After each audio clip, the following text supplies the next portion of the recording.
প্ৰসংগ অখিল গগৈৰ পত্নীৰ যোগ্যতা তুংগত মুখ্যমন্ত্ৰী আৰু অখিল গগৈৰ বাকযুদ্ধ বিধানসভাৰ মজিয়াত আৰম্ভ হোৱা বিতৰ্কক লৈ অব্যাহত আছে মুখ্যমন্ত্ৰী হিমন্ত বিশ্ব শৰ্মা আৰু বিধায়ক অখিল গগৈৰ মাজত তৰ্কযুদ্ধ মুখ্যমন্ত্ৰীয়ে অভিযোগ উত্থাপন কৰিছিল অনিয়মেৰে বি বৰুৱা মহাবিদ্যালয়ৰ অধ্যাপিকাৰ চাকৰি পাইছিল অখিল গগৈৰ পত্নী গীতাশ্ৰী তামুলীয়ে লগে লগে বিধানসভাতে অখিল গগৈয়ে মুখ্যমন্ত্ৰীক সেই অভিযোগ প্ৰমাণ কৰিবলৈ জনাইছিল প্ৰত্যাহ্বান সদনতেই অখিল গগৈৰ প্ৰত্যাহ্বান গ্ৰহণ কৰিছিল মুখ্যমন্ত্ৰীয়ে তাৰ পিছতেই মুখ্যমন্ত্ৰীক সমগ্ৰ বিষয়টোৰ তদন্ত কৰিবলৈ পত্ৰ লিখি প্ৰত্যাহ্বান জনাইছিল অখিল গগৈৰ পত্নী গীতাশ্ৰী তামুলীয়ে সেই সন্দৰ্ভত পুনৰ প্ৰতিক্ৰিয়া প্ৰকাশ কৰি মুখ্যমন্ত্ৰীয়ে ক'লে অখিল গগৈৰ পত্নী দ্বিতীয় বিভাগত উত্তীৰ্ণ হৈছে তাত আৰু পৃথককৈ তদন্ত কৰাৰ কি প্ৰয়োজন ৰাইজে নিজেই তদন্ত কৰিছে না তদন্ত কিয় লাগে ইয়াতে এতিয়া ইমান ধুনীয়াকৈ কথাখিনিতো তদন্তটো কৰিয়ে দিলে দেখোন ৰাইজে তেওঁ তদন্ত মানে কি বিচাৰিছে তেওঁক এতিয়া মই মাতি আনি পুলিচ থানাত ভৰাও কি তদন্ত বিচাৰি আছে ৰাইজে কৈছে যে তেখেতে সেকেন্ড ডিভিজন পাইছিল এতিয়া এটা তদন্ত কেতিয়া হ'ব যেতিয়া কোনোবাই ক'ব সেকেন্ড ডিভিজন মই পোৱা নাই চৰকাৰে ভুলকৈ কৈছে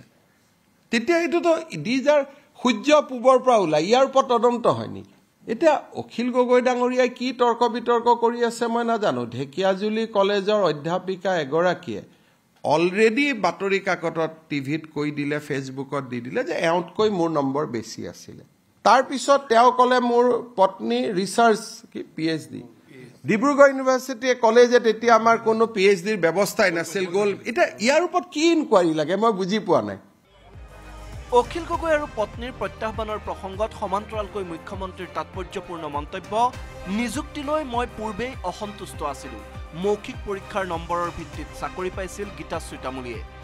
তেতিয়াৰে পৰা নিযুক্তি প্ৰক্ৰিয়াত মই মৌখিক নম্বৰ বন্ধ কৰিলোঁ এই নিযুক্তিৰ পিছতে সলনি কৰা হৈছিল বি বৰুৱা কলেজৰ গভৰ্ণিং বডি মই বি বৰুৱা কলেজৰ গোটেই ঘটনাটো তদন্ত কৰি মই অসন্তুষ্ট হৈ সেই সময়তে বি বৰুৱা কলেজৰ মেনেজিং কমিটিখন মই পৰিৱৰ্তন কৰি দিছিলোঁ যিহেতু মোৰ ওপৰত কমপ্লেইন আহিছিল যে চোকা ছোৱালী এজনী থাকোঁতে এখেতে চাকৰিটো কিয় পালে তাৰ পিছতেই মই গভৰ্ণিং বডিয়ে মাৰ্কছ দিয়া বস্তুটো মই উইথড্ৰ কৰি দিছিলোঁ কিন্তু মুখ্যমন্ত্ৰীৰ এনে মন্তব্যৰ বিপৰীতে সংবাদমেল পাতি পুনৰ অখিল গগৈৰ প্ৰত্যাহ্বান যদি কেলেংকাৰী কৰিছে তেন্তে গীতাশ্ৰী তামুলীক গ্ৰেপ্তাৰ কৰক লগতে অখিল গগৈয়ে দিলে গীতাশ্ৰী তামুলীক বাছনি কৰা নিযুক্তি বৰ্ডত কোন কোন আছিল সেয়া তথ্য সেই সময়ত নিযুক্তি বৰ্ডৰ সদস্য আছিল প্ৰয়াত পণ্ডিত তাবুৰান টাইট সদস্য আছিল সৰুপথাৰৰ বিশ্বেশ্বৰ হাজৰিকা সদস্য আছিল ডক্টৰ গোলোকেশ্বৰ গোস্বামী লীলাৱতী শইকীয়া বৰা আছিল চতুৰ্থজন সদস্য মই ভাবিম যে যদি ২ নম্বৰ কৰি চাকৰিটো লৈছে তেতিয়াহ'লে গীতাশ্ৰী তামুলীও জেলত থাকিব লাগে আৰু যিসকলে চাকৰিটো দিছিলে তেখেতসকলৰ ওপৰতো ব্যৱস্থা তেতিয়া হ'ব লাগে যদিহে কেলেংকাৰী কৰি দিছিলে ইণ্টাৰভিউ বৰ্ডত আছিলে 4জন মানুহ এজন হ'ল তাবুৰাম টাইট ডাঙৰীয়া দ্বিতীয়জন সদস্য আছিলে বিশ্বেশ্বৰ হাজৰিকা ডাঙৰীয়া ইফালে অখিল গগৈৰ অভিযোগ সেই সময়ত তদানীন্তন শিক্ষামন্ত্ৰী হিমন্ত বিশ্ব শৰ্মাই বিৰোধিতা কৰিছিল গীতাশ্ৰী তামুলীক নিযুক্তি দিয়াৰ ক্ষেত্ৰত কিন্তু নিযুক্তিৰ ফাইলটোত ক্লিন চিট দিছিল তেতিয়াৰ মুখ্যমন্ত্ৰী তৰুণ গগৈয়ে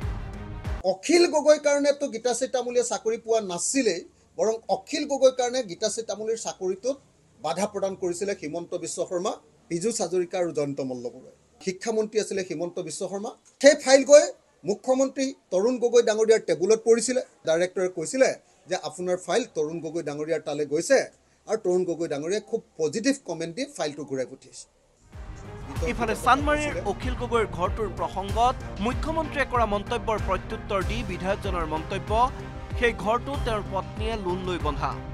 এনে এটা ঘৰ মহাবিদ্যালয়ৰ এগৰাকী অধ্যাপিকাই ক্ৰয় কৰিব পাৰে নে নোৱাৰে সেই বুলিও প্ৰশ্ন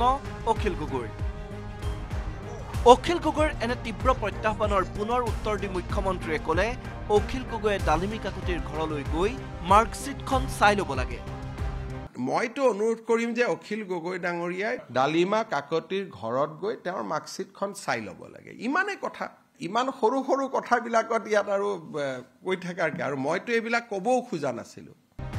ভাস্কৰ জ্যোতি শইকীয়াৰ সহযোগত বলেন ভট্টাচাৰ্যৰ report news 18 Assam north east